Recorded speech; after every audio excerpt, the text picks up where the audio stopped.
అఖండైకరస చిన్మాత్ర స్వరూపము. పరమేశ్వరుడు అఖండైకరస చిన్మాత్ర స్వరూపుడు అంటారు. అంటే అసలు ఏమిటి ఆ స్వరూపం? ఏమిటి అఖండైకరస చిన్మాత్రము అంటే ఏమిటి? అసలు ఇది ఈ విషయాలను ఒక్కసారిగా చూద్దాం.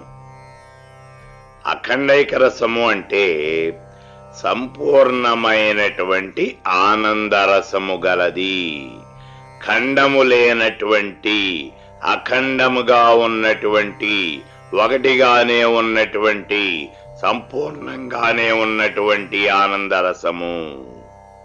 అది ఇక్కడ అఖండైకరసము అనంటే సంపూర్ణంగా ఉన్నటువంటిది, ఖండం కాకుండా ఉన్నటువంటిది, ఒకటిగానే ఉన్నటువంటిది. అంటే తన ఆనందం ఖండాలుగా కాకుండా సంపూర్ణంగా ఉంటుంది అని అర్థం. ఈ లోకంలో శిష్టాచార సంపన్నుడు, సిరి సంపదలు, భోగభాగ్యాలు ఉన్నటువంటి వాడు, వేదాంగ విధుడు, మంచి యవ్వనంలో ఉన్నటువంటి వాడు, అటువంటి మానవుడు పొందేటటువంటి ఆనందాన్ని మానుషానందము అని అంటారు. దానికి ఒకటి పక్కన 17 సున్నాలు పెడితే ఎన్ని రెట్లవుతుందో అన్ని రెట్లుంటుంది బ్రహ్మానందము అనేది. బ్రహ్మానందం ఎంత ఉంటుంది అనేది గతంలో మనం చెప్పుకున్నాం. ఇక్కడ తైత్రీయోపనిషత్తులో ఆనందవల్లిలో ఈ బ్రహ్మానందం అనేది ఏమిటి, ఎలా ఉంటుంది, అది ఎంత ఉంటుంది అనేది మనం చెప్పుకున్నాం.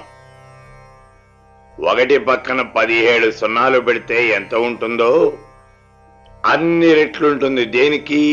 ఈ ఒకటి అనేది మామూలుగా ఉన్నటువంటి మానవుడు పొందే మానుషానందం, దానికి ఇన్ని రెట్లుంటుంది ఈ బ్రహ్మానందము. అటువంటి సంపూర్ణమైనటువంటి అఖండైకరసమైనటువంటి ఆనంద డోలికలలో వివరించేటువంటి వాడు పరమాత్మ. అతడే చిన్మాత్ర స్వరూపుడు, అతడు పరబ్రహ్మ. అంటే దృశ్యమానమైనటువంటి ఈ జగత్తంతా కూడా అఖండైకరసము. తాను అఖండైకరసమే. మంత్రము, క్రియ, జ్ఞానము, జలము, భూమి, ఆకాశం, శాస్త్రం, త్రయీ విద్య, బ్రహ్మ, జీవుడు అన్నీ అఖండైకరసాలే. సృష్టికర్త అయినటువంటి బ్రహ్మ, విష్ణువు, రుద్రుడు, అహం అనబడేటటువంటి నేను అంటే ఇక్కడ జీవుడు, తత్ అనబడేటటువంటి పరమేశ్వరుడు, అలాగే గురువు, శిష్యుడు, మనస్సు, దేహము, బుద్ధి, చిత్తము, అహంకారము, విద్య, సుఖము, పరము అన్నీ కూడా అఖండైకరసాలే. అఖండైకరసం కన్నా వేరైనటువంటిది అనేది ఏది కూడా లేదు. నేను, నువ్వు, స్థూలము, సూక్ష్మము, జ్ఞాత, జ్ఞానము, జ్ఞేయము, తల్లి, తండ్రి, భ్రాత, పతి, పత్ని ఇవన్నీ కూడా అఖండైకరసాలే. శాంతము, గుణము, సాక్షి, స్నేహితుడు, బంధువుడు, మిత్రుడు, రాజు, రాజ్యము, పురము, ప్రజలు, జపము, ధ్యానము, పదము, గ్రాహ్యము, మహత్తు, జ్యోతిష్యు, హవిస్సు, హోమం, జపం, స్వర్గం, నరకం, ఘనం, భోజ్యం, తాను అన్నీ కూడా అఖండైకరసమైనటువంటి చిన్మాత్ర స్వరూపాలే. ఈ సర్వము చిన్మాత్రమే. ఇదంతా కూడా అఖండైకరసమే. ఈ లోకమంతా కూడా చిన్మాత్ర స్వరూపమే. నువ్వు, నేను, ఆకాశం, భూమి, వాయువు, అగ్ని, జలము, త్రిమూర్తులు, మూర్తామూర్తములు అంటే రూపము గలవి, రూపము లేనటువంటివి అంతా కూడా చిన్మాత్ర స్వరూపమే. భూతం, భవ్యం, భవిష్యత్తు అంతా చిన్మాత్రమే. ద్రవ్యము, కాలము చిన్మాత్ర, జ్ఞానము, జ్ఞేయము ఇది కూడా చిన్మాత్రే. ద్రవ్యము, కాలము చిన్మాత్రే, జ్ఞాత జ్ఞేయము కూడా చిన్మాత్రే. జ్ఞాత చిన్మాత్ర, సంభాషణ ఏదైతే ఉన్నదో అదంతా కూడా చిన్మాత్ర. సత్తు అసత్తు ఆది అంతము ఇవన్నీ కూడా చిన్మాత్రయే. గురువు శిష్యుడు, దృశ్యము దృక్కు ఇవన్నీ కూడా చిన్మాత్రయే. లోకంలో దృశ్యమానమైనటువంటి అన్ని వస్తువులు, స్థూలదేహం, సూక్ష్మదేహం, కారణదేహం అంతా చిన్మాత్రయే. పాప పుణ్యాలు కూడా చిన్మాత్రమే. చిన్మాత్ర కన్నా వేరైనటువంటిది ఏదీ లేదు.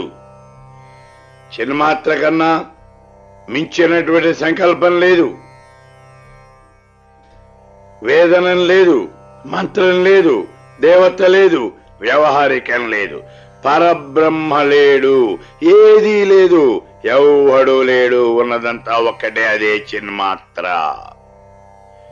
చిన్మాత్ర కన్నా మాయ లేదు, పూజనం లేదు. మంతవ్యము అంటే ఆలోచింపదగినది, ఊహింపదగినది, ఆ మంతవ్యం లేదు. మౌనం లేదు, అమౌనం లేదు, వైరాగ్యం లేదు, ఏమీ లేదు. సర్వము చిన్మాత్రమే.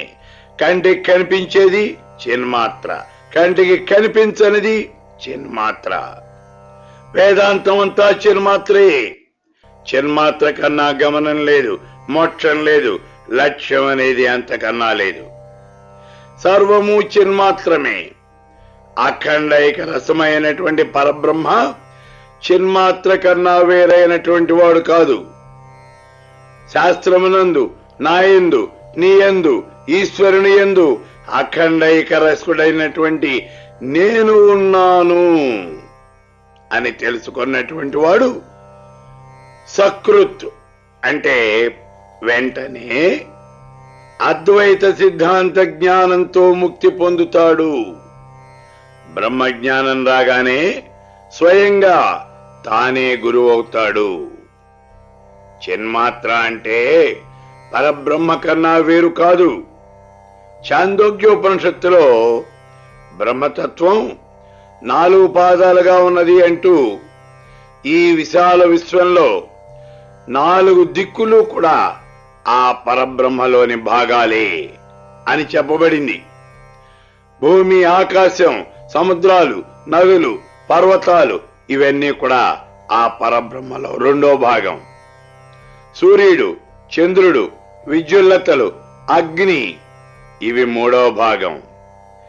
ఇక ప్రాణం బ్రహ్మ, దృష్టి బ్రహ్మ, శ్రవణం బ్రహ్మ, మనస్సు బ్రహ్మ ఇది 4వ భాగము అని చెప్పబడింది. అంతేకాదు భూమి, సూర్యుడు, చంద్రుడు ఇవన్నీ కూడా ఆ పరబ్రహ్మ యొక్క రూపాంతరాలే. సూర్యునిలోనూ చంద్రుల్లోనూ నీలోనూ ఉన్నటువంటి తత్వం ఒక్కటే. దశ దిశలు, నక్షత్రాలు, నేల, నీరు, నింగి, నీటిలో ఉన్నటువంటి తత్వం అంతా కూడా, వీటిల్లో ఉన్నటువంటి తత్వం ఏదైతే ఉన్నదో అదంతా కూడా ఒక్కటే. ఆకాశంలోని మెరుపులో ఏ తత్వమైతే ఉన్నదో అదే నీలోనూ నాలోనూ చరాచర జగత్తంతా కూడా వ్యాపించి ఉన్నది. అదే పరబ్రహ్మ తత్వము, అదే చిన్మాత్ర స్వరూపము, అదే అఖండైక రసము. దీన్ని తెలుసుకున్నటువంటి వాడే మహాజ్ఞాని. ఈ విషయాలన్నీ కూడా తేజోబిందు ఉపనిషత్తు, ఛాందోగ్యోపనిషత్తులలో వివరించబడ్డాయి.